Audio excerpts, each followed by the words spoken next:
Welcome once again to another amazing Oceanside chat at the Viterbi Startup Garage. I am Arcelia. I do programs and operations and I manage the facilities here at VSG. We are back in full operations. So this is just a reminder to the teams on the call, like the office space is ready, come on home. But VSG is an incubator program for early stage tech teams to incubate with us for a full year. And one of the really great programs that we offer are these Oceanside chats. They're open to the public, but they really are tailored to the teams that we have at any given time. And so investor pitch decks are constantly discussed in our founder circle. So we're super lucky to have Liana come and do a talk with us about how to create a good one. Liana is the current director of Hero House Angels, which is an initiative of SmartGateVC. They are a pre-seed and seed investor group, and they invest in deep technologies and in science-driven companies. And that's across California and also in Eastern Europe. Her experience is in accelerator management, startup management, partnerships, community management, you name it. And she's led two of SmartGateVC's accelerator programs that had plus 50 teams in the time that she was there. And the things that they worked on were customer development, go-to-market strategies, fundraising, product and launch guidance, and so on. At SmartGateVC, she's part of the investment team, and currently their portfolio has 23 teams. So she knows what she's talking about. We're really lucky to have her. Liana, please feel free to lean into your bio in case I missed anything. But thank you again for being with us today. Thank you so much, Arcelia, for the introduction. And I think you mentioned it all. I'm very happy to be here and virtually meet the companies. I already saw some familiar faces. I hope we will get in touch with the rest in the coming few weeks. So yes, today we'll be talking about an investor pitch deck, how to design one. Along my experience, I've come across with hundreds of pitch decks, and they are really pitch decks that are better than others. And today we'll talk about everything, the art and science of designing a pitch deck. Okay. Let me first tell a bit about SmartGateVC. We are, as Arcelia mentioned, pre-seed and seed venture capital fund. We invest in deep tech companies, and deep tech for us, our sweet spot is AI, mostly AI infrastructure, AI-enabled SaaS. We are also interested in IoT and very interested in computational biotech. And we invest across the US and also in Eastern Europe. But even like when I say Eastern Europe, these companies are technically US companies because they are Delaware incorporated. It's just that some of them keep their R&D teams in Eastern Europe. So our first fund was backed by Tim Draper and other institutional and individual investors.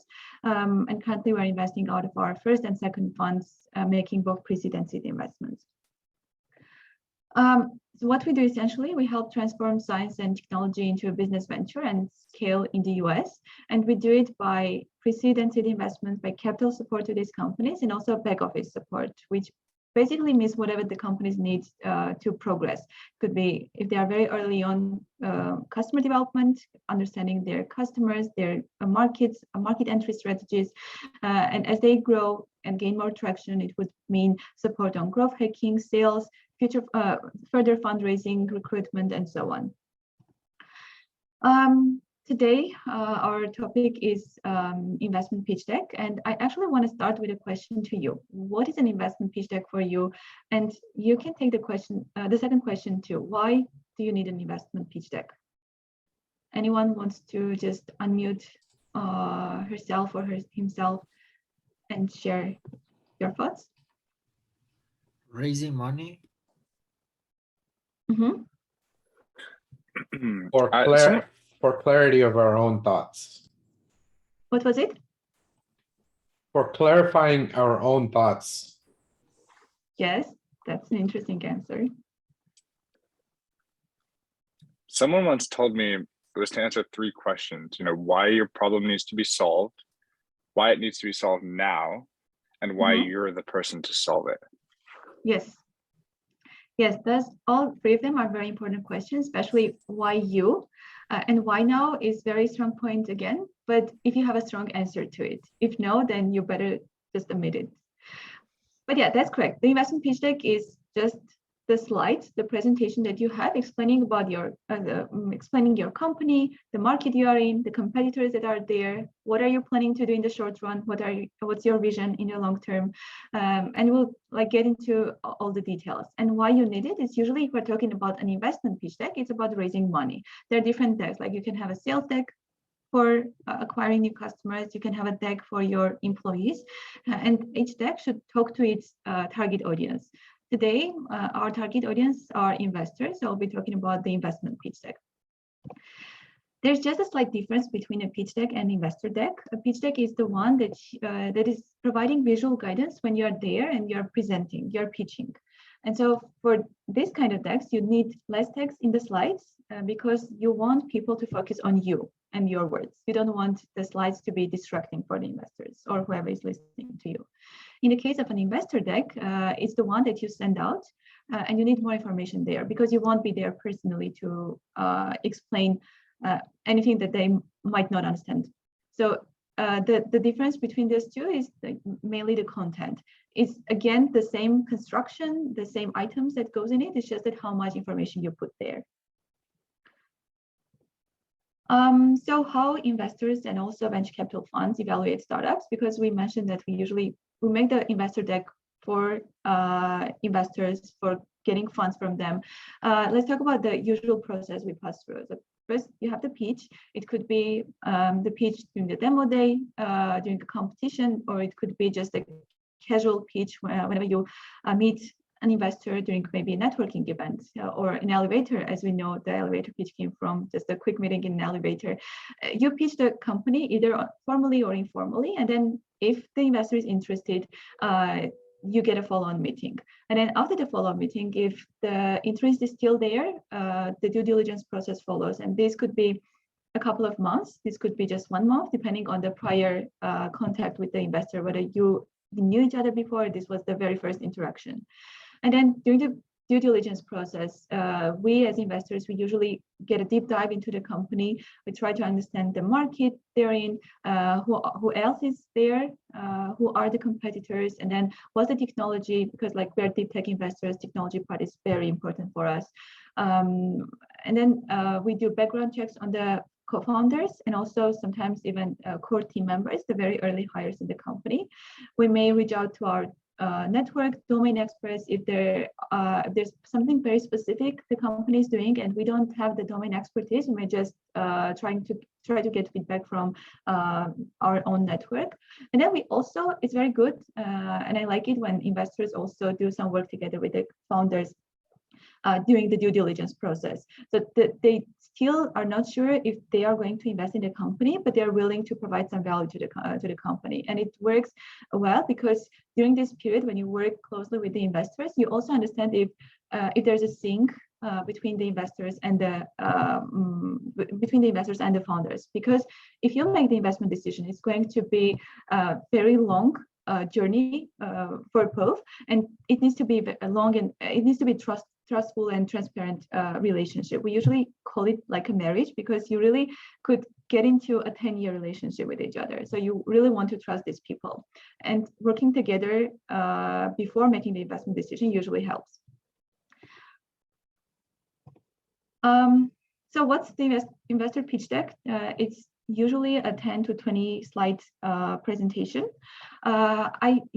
I prefer when they're shorter than longer, so you better avoid having 20 page long, but that's kind of the dead end. You don't really want to have more than 20. The reason is that if you put many slides, people are usually getting bored, especially if you are sending those slides. If you are sending the slides, if that's an investor deck, not a pitch deck, you still need to put more information and you may require to have more slides, but usually it's not a good idea to go more than 20 slides. And then the content, we'll talk about all these items in more detail, but it's basically information about your company, the business plan, your milestones for shorter term, your long-term vision, market, competitors, fundraising, and so on.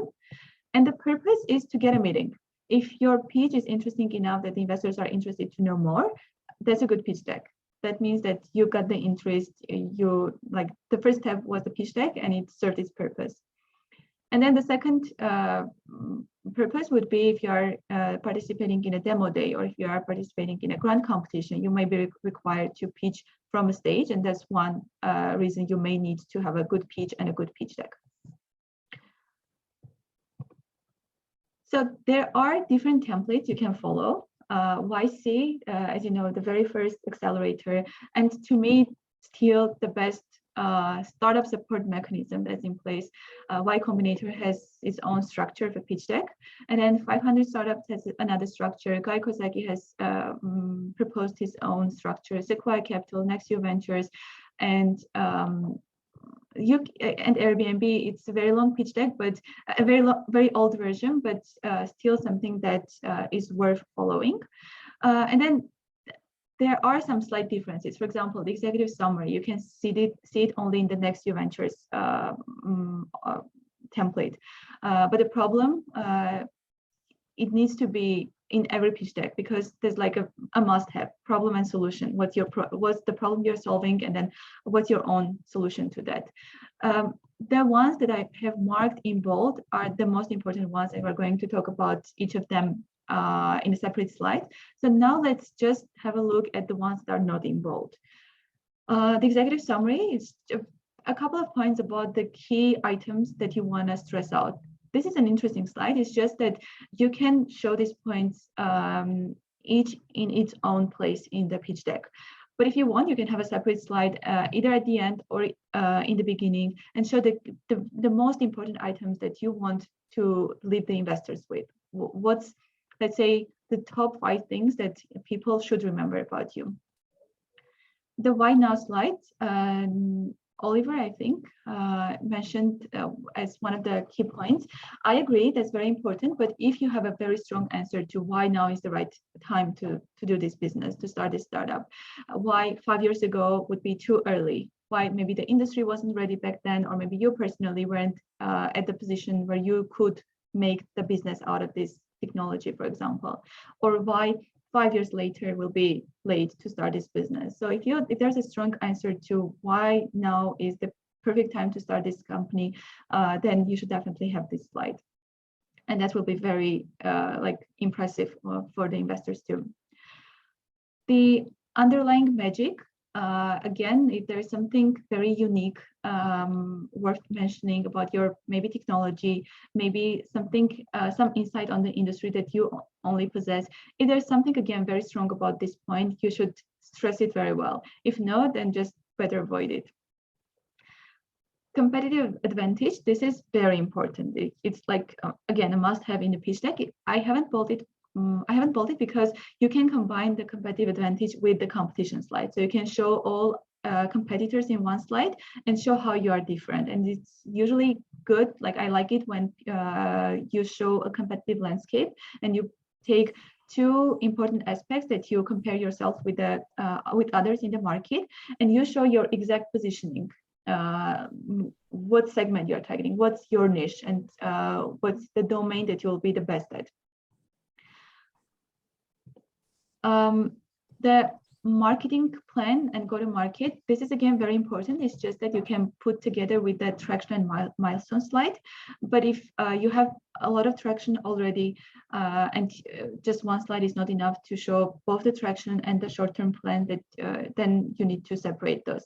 But if you're talking about very early stage companies, usually they don't have much traction, and it's better to put what you have done so far and what's your short-term plans, the milestones for the next month, or for the next year or next 6 months, then you can just put them together. Board and advisors. We as investors, we want to see who is there in the team, not the board members, not the advisors, but who are people who are actually going to build this business. If there is someone very, very important in your specific industry that you have as an advisor or a board member, and you really want to mention it, you can still put it, but just know that the investors will be interested who are the co-founders and who are the core team members, and not the advisors, because the advisors are usually not much involved in the company building. You are the ones who will take the whole burden, and we want to see what's your strength, what do you put in the table, and not the advisors.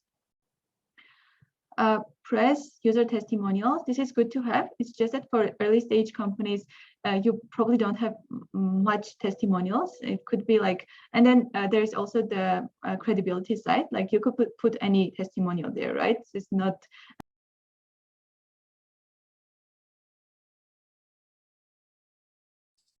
Liana, you're muted.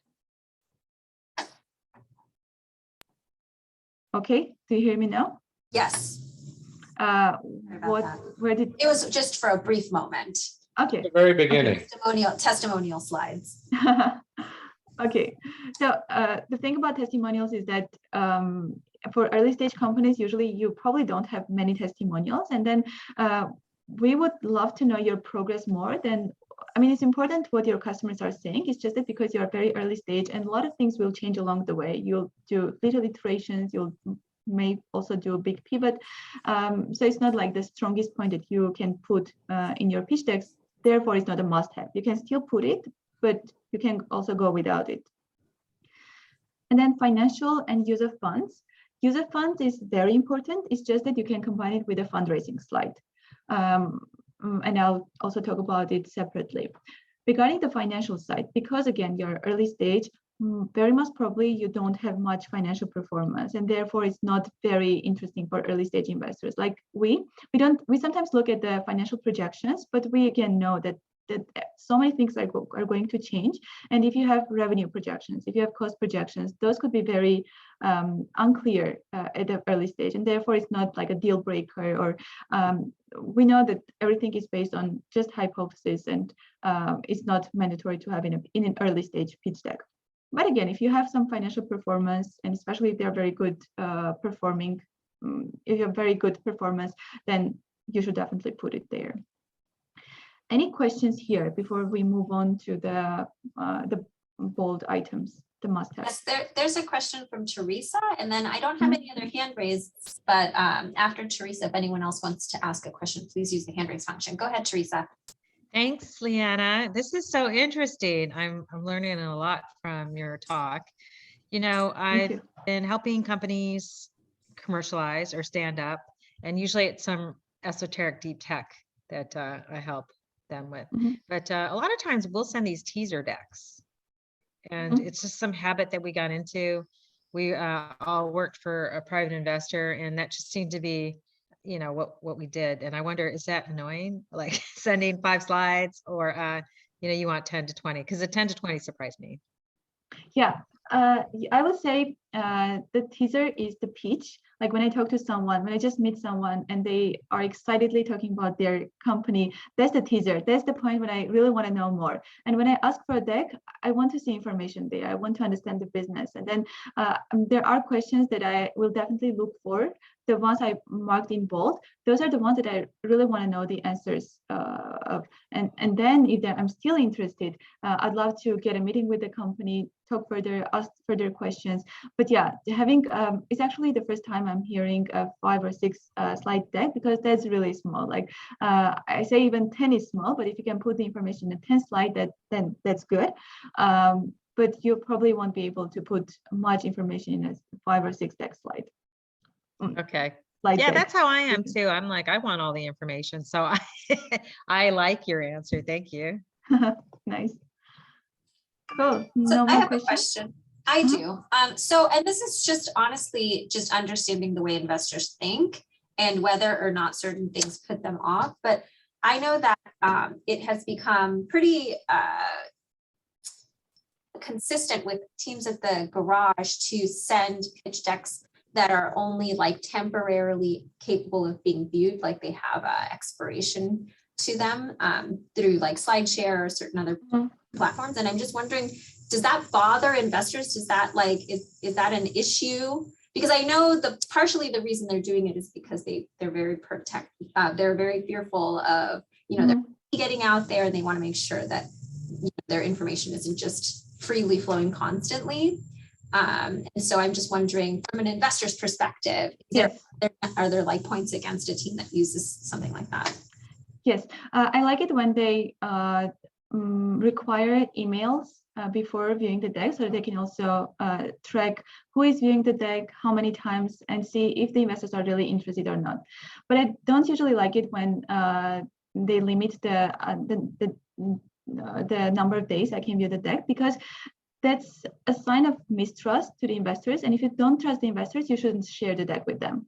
And the trust could come from prior background checks with the investor. Like, you should really know who you're sending the deck with. And if you're not comfortable sharing the deck, and then sometimes investors also ask for an NDA, that's again not a very good practice to ask for an NDA to an investor. Because again, if you don't trust, you better not share.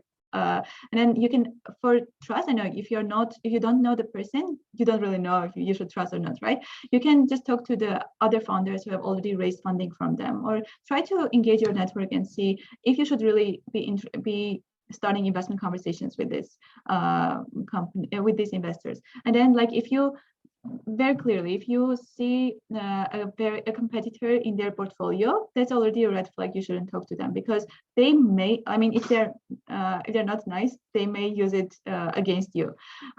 But you should definitely do your homework before approaching the investors. And it's usually not a good thing to limit the days that they can view, because again, it's a matter of mistrust, and that will go both sides. Like, if the founders don't trust, then the investors don't trust them either. Got it. Great, thank you. Sure. Any other questions? I think you're free to continue. Okay. So now let's talk about the must-haves, at least for me. I mean, I've worked with other investors too, and these are kind of must-haves for many investors, but this is more my view of how I view pitch decks. So the title slide, especially if you are presenting, if it's a pitch deck, and if you are presenting from a stage, when you do the introduction, like, hi, my name is Liana, I'm the co-founder and CEO of XYZ, there is something at the back, the slide, right? And then you need to have the company logo, the company name, the logo, and the one-liner. And a one-liner could be a short description, very clear, very concise, something about your company, or it could be your slogan. It's something, if it's very catchy, it's something that people will remember, very good to put there and put in their memories too. It needs to be simple, just these three must-haves. Then the problem slide. And when saying a problem, it's like something that's missing or something is going wrong with the world, and it's not really a negative thing, it's an opportunity for you, but you really need to show the impact of this problem. If you're saying that something is wrong and I'm solving this problem, then why I as an investor should care? Usually if you're talking to an impact investors, they will be interested to invest in companies that have this, like, make the world a better place, right? And I myself, I'm very much focused into biotech companies, because the instinct behind is that I want to make the world a better place, less diseases and so on and so forth.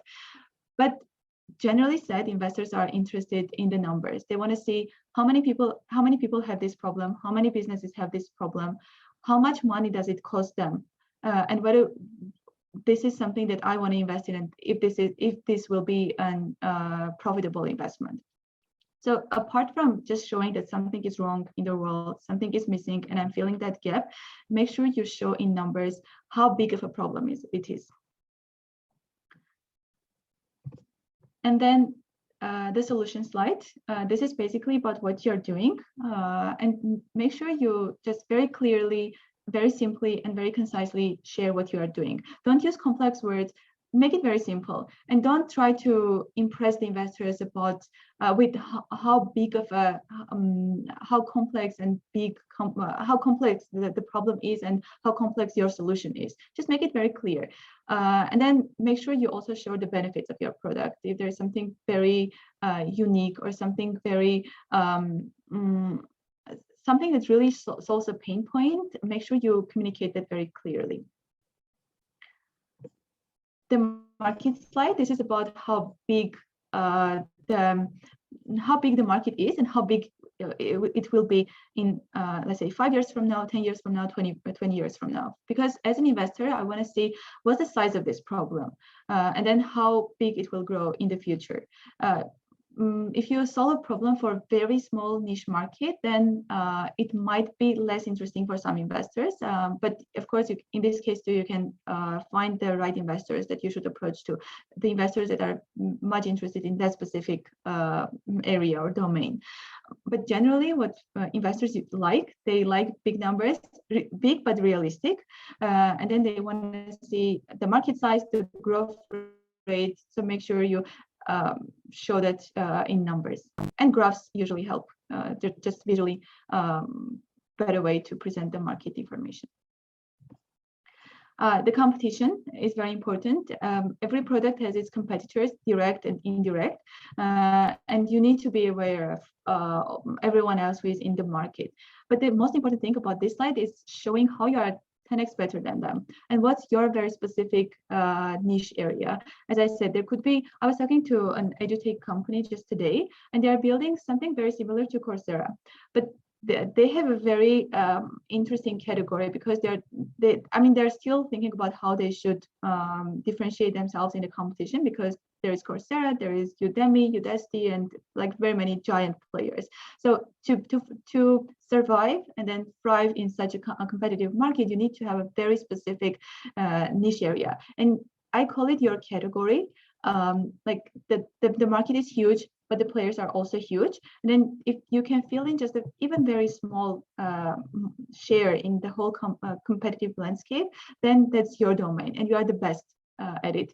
Neither Coursera, nor Udemy, nor Udacity, nor Brilliant, no one can compete with that, because at that specific area or at that specific category, you are the best. Like that's your area. So you can think that way and show how you are 10x better at that specific area than the others.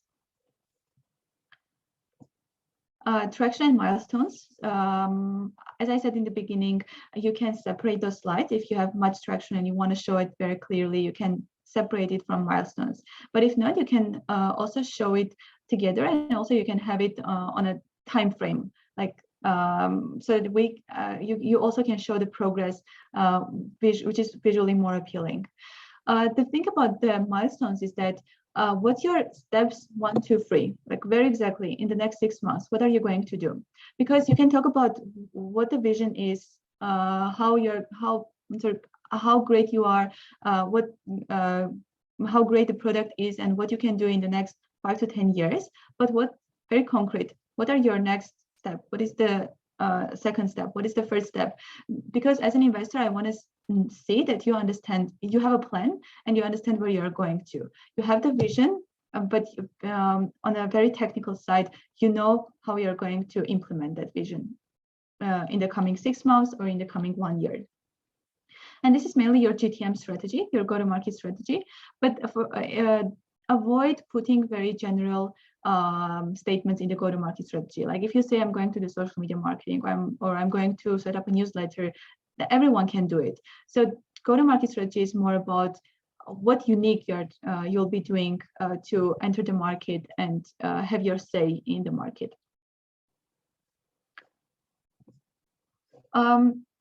Investors invest in lines, not dots, which basically means if I had a meeting with you 1 month ago, and then we have a follow-on meeting today, I want to see the progress during this 1 month.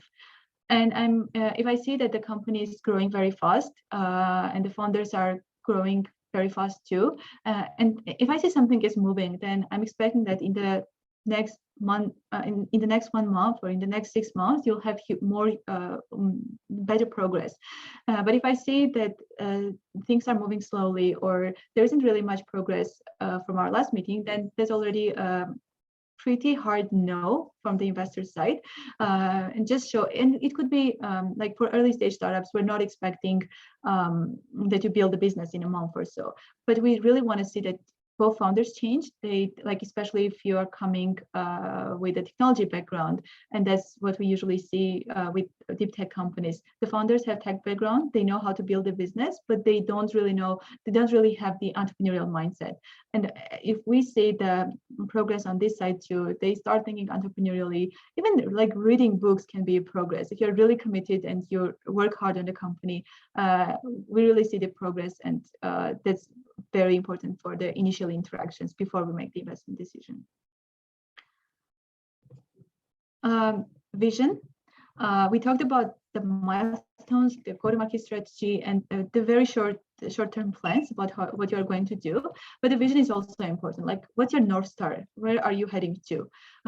And this slide is usually the one that shows how ambitious you are, and then how gigantic this can become. And in the first place, what's your plan? How gigantic do you want to make this? And as an investor, I want to see in the, let's say, 5 years from now, or 6-7 years from now, what I will get as a return to my investment if I make the investment now. And if you think big, you should communicate that with the investors too. If you're talking about a very small business, that would usually be a no for an investor, because I mean, it would be yes for an angel investor, but for a VC fund, we usually invest if we believe that this company will become our home run deal, which means the company will return the whole fund investment back. And if we see that you also have these gigantic plans, then, I mean, realistically gigantic, then again, it's a good sign to have. And I said realistically gigantic, but it's good to be brave. And even if it doesn't sound realistic now, it can change later. Did we have a question or? I don't see any hands, right? Okay. I have a question. Oh, okay. Yes, go ahead. Yay, Teresa. Thanks. Thank you, Arcelia and Liana. So deep tech, such, you know, I often hear, oh, is that going to take 10, 15 years? Because deep tech is so challenging to commercialize. In 7 years, that's even, you know, I mean, that's manageable because you can show progress. But yeah, what are your thoughts on how long it takes to commercialize deep tech? It's probably very long, right? Yes. So our experience with deep tech companies is that so we target commercializable IP, and whenever there is potential to commercialize the product, where the first investor put the money into the company. And so I wouldn't say it takes long. What we have seen with our companies is that within the first a year or two at most, they get the customers, but it's depending on very depending on the research they're working on. It can differ from case to case, but yeah, it's for our case with AI focused companies, it's not that it takes years to commercialize. There are, yes, the companies that are based more on execution and not IP. So there are, like, let's say, two types of companies that are based on IP and companies that are based on executional excellence. And then for companies that are based on executional excellence, it will take, yes, less time to commercialize if the founders really have that executional skill set. For deep tech, it could be a bit different, but it usually doesn't take years. I see. So you're talking about like software, like SaaS deep tech, and which as opposed to hardware deep tech, where traditionally been from. Yeah, we have two only companies in hardware. Yeah, the hardware processes are way slower. It's way harder. Yeah, I know the pain. For SaaS product, it's much easier. Yeah, that's why I've been switching to AI too. It's just as fun, but doesn't take as long to commercialize. Yeah, and actually, the hardware company we have, they are in healthcare, so it makes things way more complicated and slower. But you may actually know it. It's Robin the Robot. They're employed in different hospitals in UCLA Battlefield Children's Hospital, in ABC Kids Clinic. They have been covered in a couple of LA-based media outlets. So they're doing good, but the initial years were very tough. Congratulations. Thank you. Cool. Thank you too. I have a question, Liana. So just when it comes to vision and thinking about how big your company is going to be, can you maybe give me an example of something that's appropriately gigantic and something that would, I don't know, annoy an investor to hear someone say because they're obviously being too ridiculous with their vision? Like I'm assuming that it might not be a fine line. It might actually be a very easy line, but maybe not always easily understood by a founder who really believes that they're going to change the world. So maybe kind of like just an example of one that's good and versus one that would bother an investor. It's very hard to say just on the spot. It usually works when you have the pitch and the company in front of you. As I said, it's very good to be brave and it's good to have ambitious plans. It's just that sometimes, especially if we're talking about founders that don't have much prior experience or founders that are working on a research-based company, but they don't have the skill set, prior skill set. If they don't have much work done, that's very unique for very early stage companies. If you don't have the technology, but you're like talking about building the huge company out of it, that sounds unrealistic. But if you have the technology and you also have acquired some traction over the technology, then yeah, it's good. It's really good to be brave and ambitious, but you also need to be aware of what could go wrong, like all the risks that are both internal and external, like that you cannot control. Okay. So for instance, as an example, like a company who has a target market, but they see kind of in the bigger vision that that their solution can actually address multiple markets, and obviously strategically focusing on one. If they were going to include that into their pitch deck, they should also then be able to prove that they would be able to go into those markets, or would it? It's really hard to prove what you could do in like 5, 6, or 7 years from now. It's just that you need to. It's very hard to say just on the spot. I'll be happy to maybe look at some of the companies from this batch and see if the vision is too ambitious or if it's good. But having too ambitious and having a big vision is really good. That's why I put it the term gigantic here. It's really, you want to really show that you are going to build a big company out of it. But it's not that and that's very interesting point, because we see it a lot that the technology or the whatever they're working on, this if it's science driven or technology driven, can be applied into different directions, but your focus for let's say the first year is only this very specific area, and then you're going to target this area and then this area, and in the future it can become more widespread. So it's a very good strategy to have, and in many companies we advise to take that road. Okay, we have actually a hand raised. It's a Jamin, go ahead and unmute yourself. What's your question? Hi, thank you so much for presenting to us today. But as for vision, when we talk about vision and like how big the company goes, would it be wise to also put like financial projections in this, or for investors to get an idea of how big we intend to become, and like if so, how many years do you think we should project, or yeah? Yes, for the financial side, we usually don't recommend putting the financials in the slides for early stage companies. But then during the due diligence process, the investors may ask for the financial projections, and this would be just an Excel spreadsheet where you have your projections based on some maybe competitor analysis, maybe you have your own data for some period.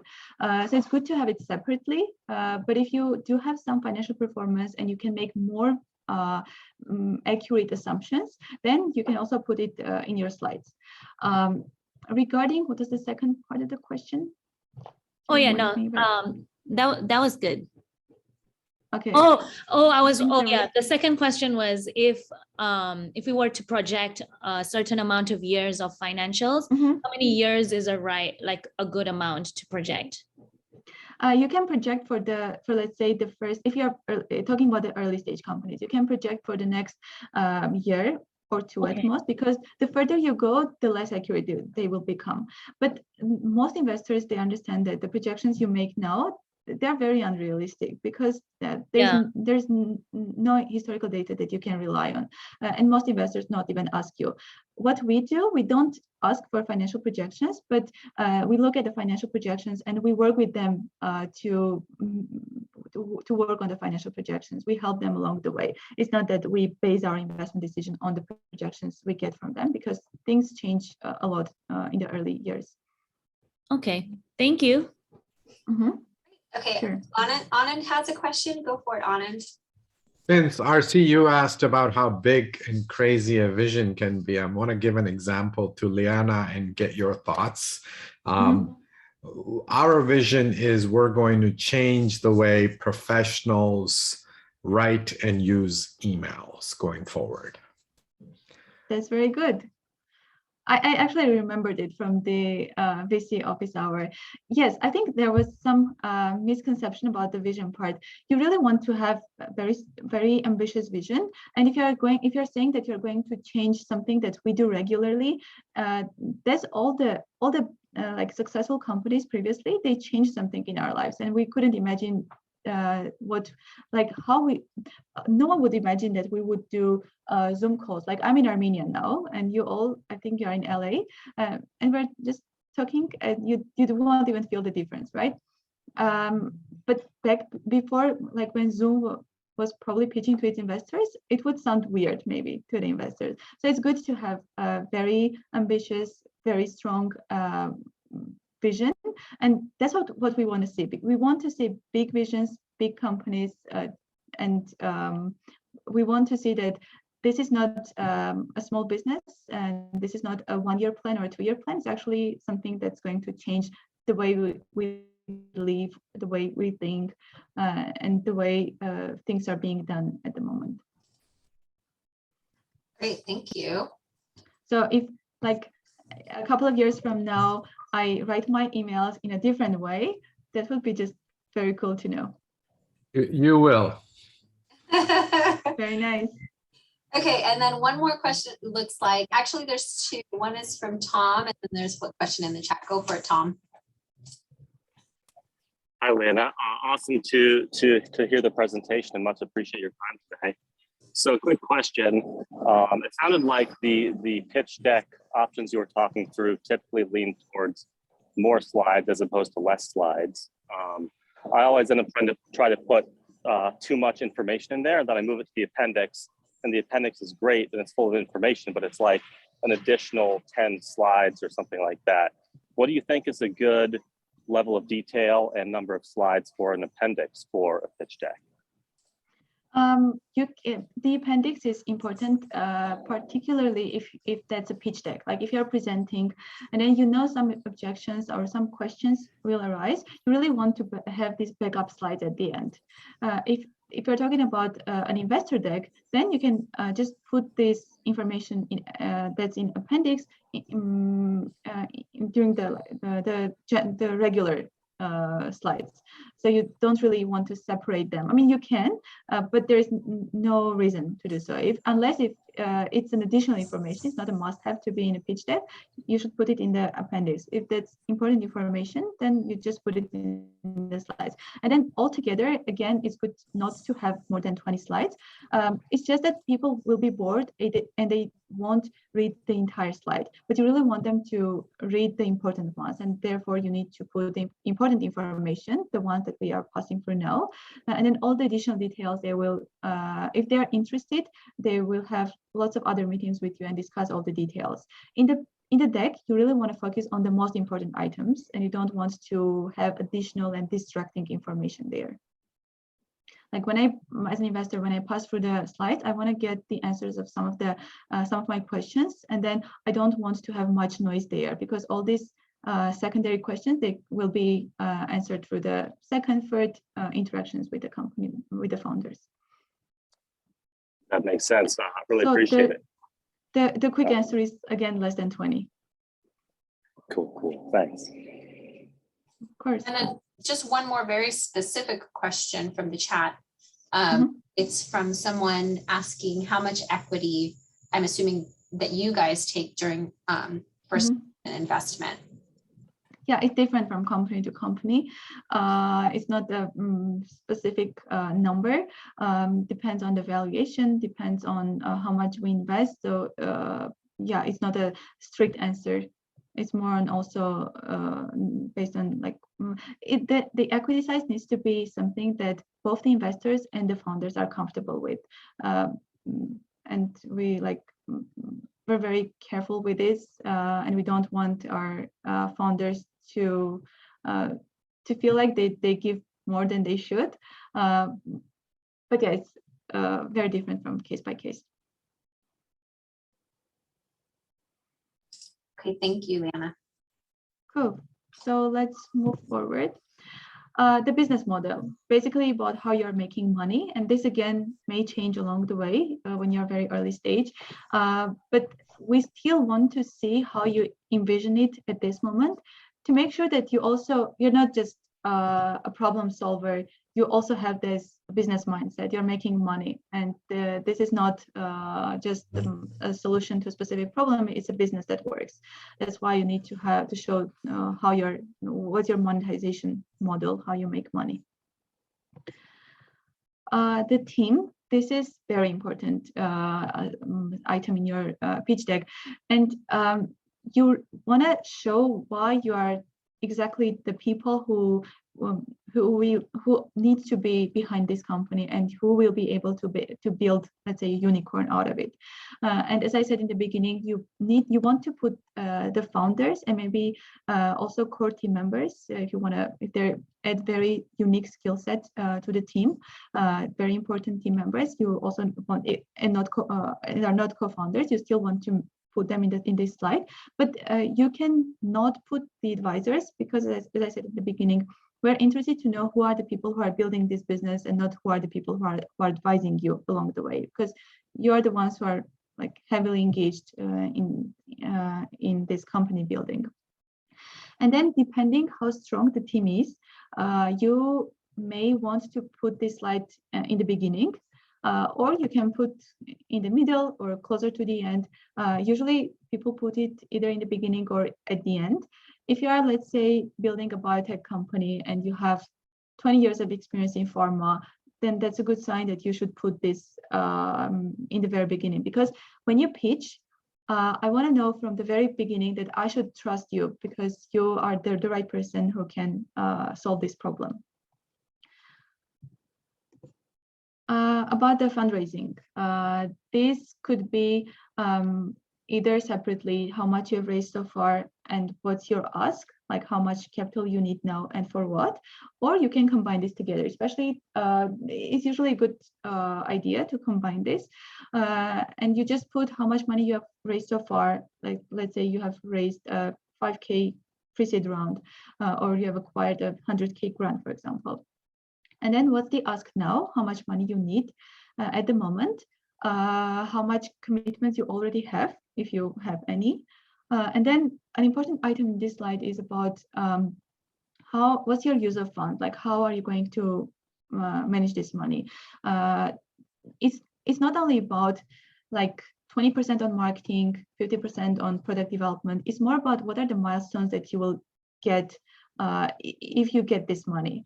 And I want to see if I put this much into the company, what you will have in a year, like depending on how much your runway is, if it's 1 year or 1.5 years. I want to see at what point you will be if you get the money. So try to explicitly show the milestones you have in mind and not the percentage amounts of how much will go into business development, how much will go into technology development, and so on.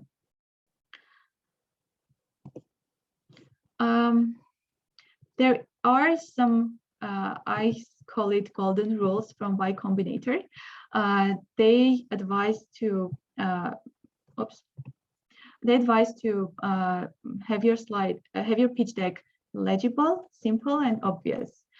Especially if you are presenting from a stage, you want to have at least 20 font size because you want everyone on the audience, people at the very back or people with not very good eyesight, they want everyone to be able to read your slides. So have at least 20 font size for a pitch deck for presenting from a stage. And then if you are preparing an investor deck and you're going to send it over, you no need to have the big font size. You can go for a smaller one. You really want to highlight the most important items. You can make them bold. You can use color coding. Don't make it very, don't put many colors into it, but just make sure you highlight the important words or phrases, whatever you want your investors to live with. And then contrast from the background, we usually advise having just very simple, just white background, especially again, if you are presenting and you use the projector, it's good to have just white background. But even for the investor decks, when you're sending out, just make it very simple, clear to read. Make it simple, make it easy to understand, especially if you are in a very complex, complicated area. Make sure that the investors don't put much effort into understanding what essentially you're doing. Use simple words, straight to the point, and try not to.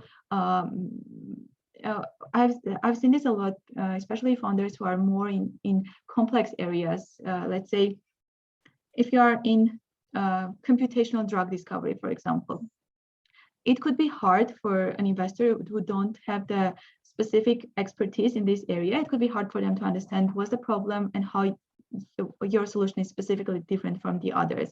So make sure they really understand what you're doing. And then make it obvious. Apart from making easy to understand, make it quick to understand, because if they don't understand, they might be bored and not be interested to hear further. So make sure you use clear words, simple words, and there are no information distractions in the slides, which means like there are no unnecessary photos or there are no unnecessary animations, no unnecessary design items, just very simple and very clear. Clear and concise. We actually already talked about this. Just use simple words and don't use much text. Tailor your deck to your audience. This is not only about the difference between an investor deck and a sales deck and an employee deck. It's more about tailoring your deck to the specific investor you're going to pitch to.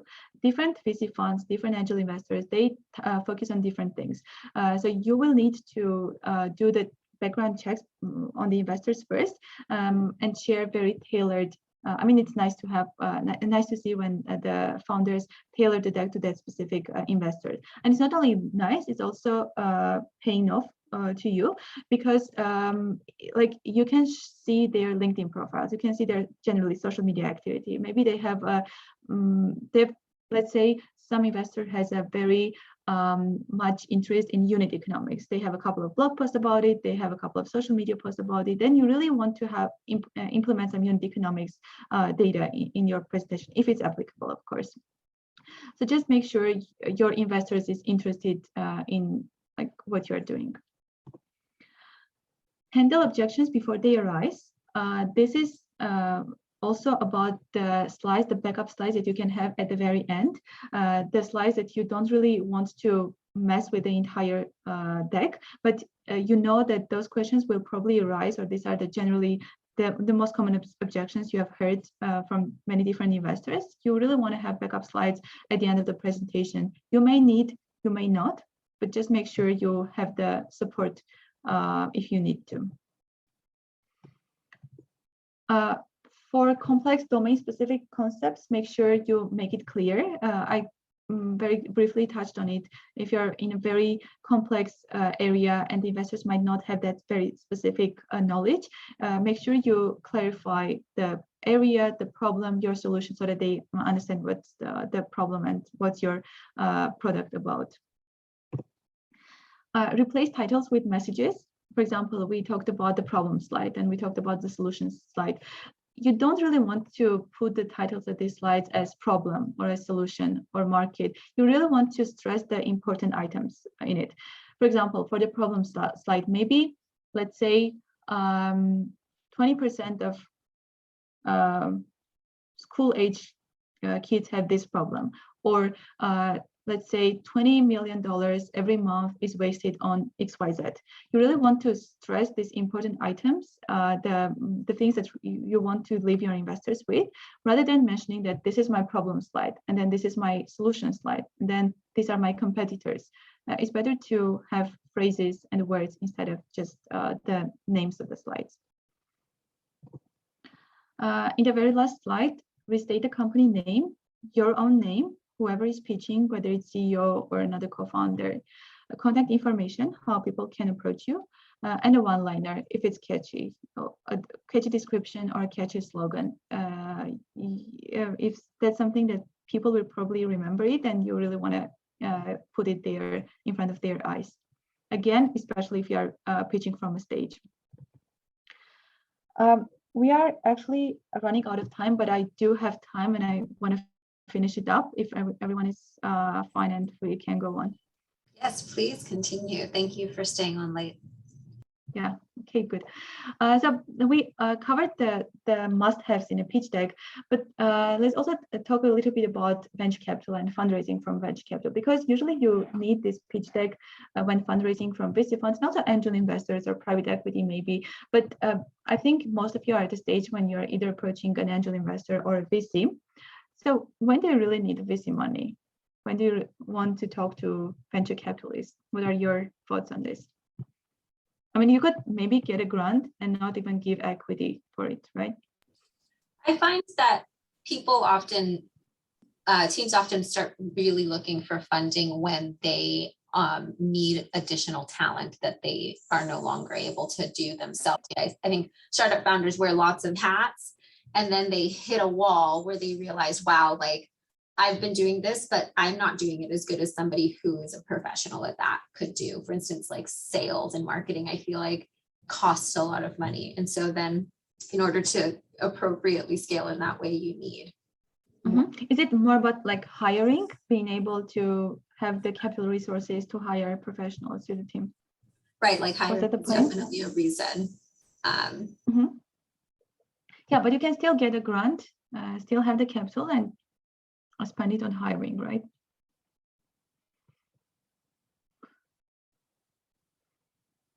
Anyone wants to share his or her thoughts?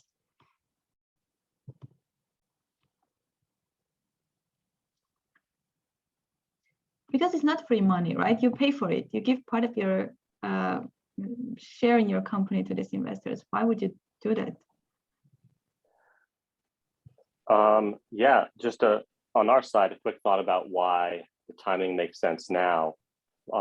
We've been able to demonstrate some traction and demonstrate some great technology development, but by taking some revenue from commercial customers and using some of that for R&D to complete our scalable technology, it's just not as fast as we would be able to do it if we could hire someone or hire multiple people. So Arcelia, as you mentioned, exactly that, being able to onboard more people to complete the next steps faster and better than we could do by using internal overhead from commercial customers for this R&D. That's exactly why we're looking into VC funding now. Yeah, I agree. I think scaling is so hard to do off of that like sweat equity that you've been able to kind of pull off. Once you really want to like hit the gas, it just is, you need more people and you need more money to pay for those people. I also, just another reason is strategically, sometimes getting involved with VCs is the reverse support is that they have connections in the industry that you're, breaking into, or they can do introductions.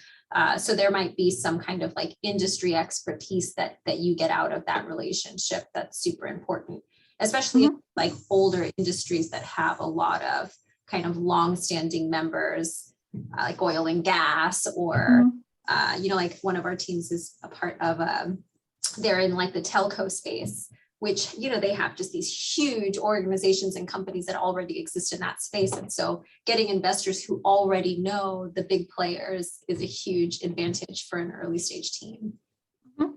Yes, very good point. I agree with both, and that's actually the point I was going to mention. So one is when you're growing very fast and you don't have the resources to fuel that growth, then you need more amount of money, and that's usually when VCs come in. And then the difference between taking money from VC or even from an angel investor and the grant money, as Arcelia mentioned, it's more about the expertise, the network that comes with it.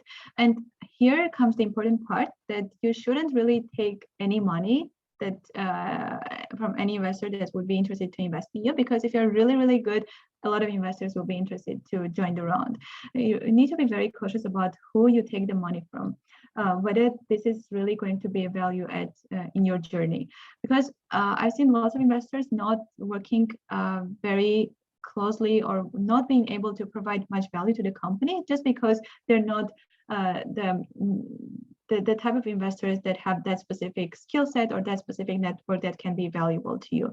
So make sure it's a two-way relationship. It's not only that the investors choose which companies to invest in, it's also the founders choosing from which investors to take the money from.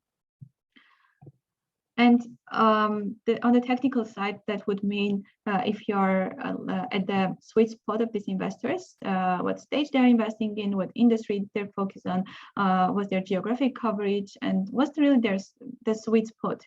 And then the value add.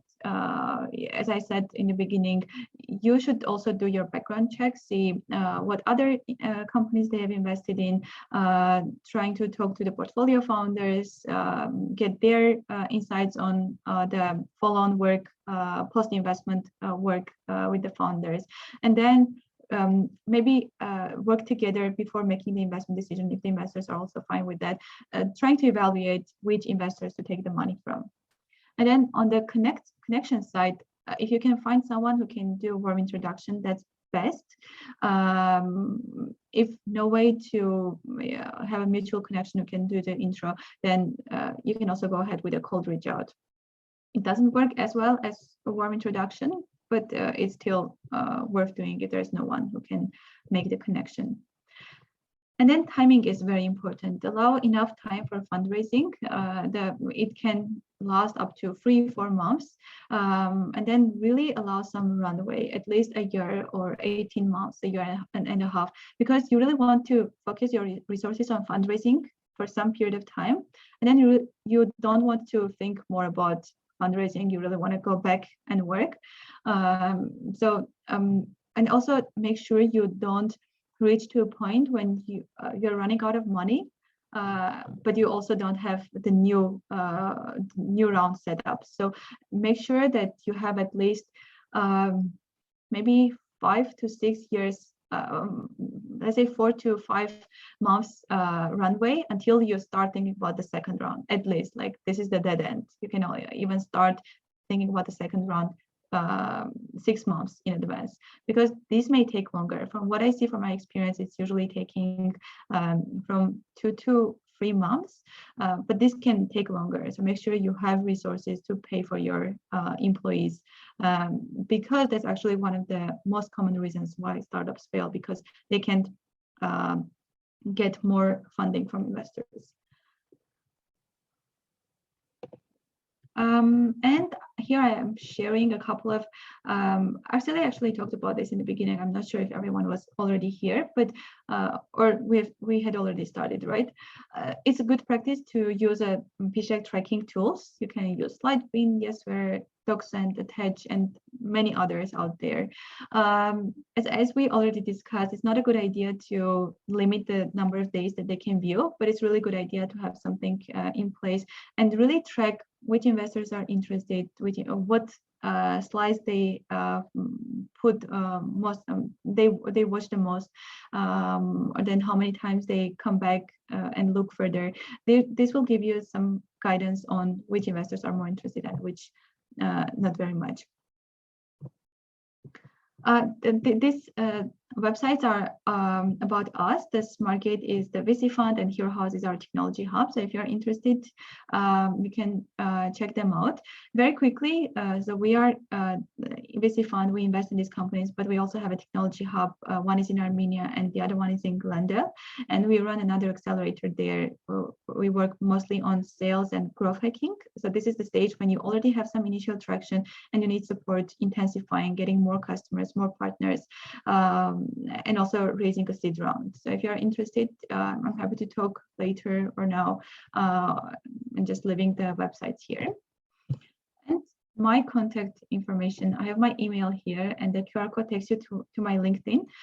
So if you're interested to connect and talk further, I'm happy to chat over this topic or like anything else you may need in your early days of the company building. This is it. I had a backup slide here about 3-act storytelling, which is already about how to pitch. But because we agreed to have another session on specifically on pitching, yeah, we can just a little teaser, yeah, a teaser to the next talk. Well, thank you, Liana. I feel like you know, a lot of these things that you covered are sometimes can seem really obvious, and yet they are very elusive also because it's not that the teams are professionals in what it is that they're doing. And oftentimes the challenge is really translating what they know in the right way to the people they're trying to communicate to. And so one of the things that I took away the most from this, which I didn't even realize that I do this, is just I use the word pitch deck synonymous with investment deck, right? But it's so clear that there's a big difference there, and that when you start to categorize them in that way, then you can really focus on that strategic audience, right? And I think that was the big takeaway from me for this talk. So I really appreciated that. I won't. Sure. Do you have like any, I always ask the speakers at the end, it doesn't look like we have any hand raised or questions. And since we went over, I figured we'll just wrap it up, but maybe some parting words of advice, like something that you've learned along the way, something that would really help teams who are just starting out in building relationships with investors, et cetera. Really do the background check, and really, yeah, one very quick advice. If you see that the fund has invested in a direct competitor, it's not a good idea to approach this investor, because sometimes they might work against you. If they invested in a competitor product company, then there's no way they will invest in you too. But if they invested in a complementary company, something that there could be a potential partnership between you two, then that could be very like a key an entry point for you to the starting an investment conversation with the investor. And then you can also put that in the slide, like I've seen your portfolio, there are these companies and I see potential collaboration with them. That's a good sign. It's usually another thing that usually advise, so founders usually don't know how many times they should reach out to an investor.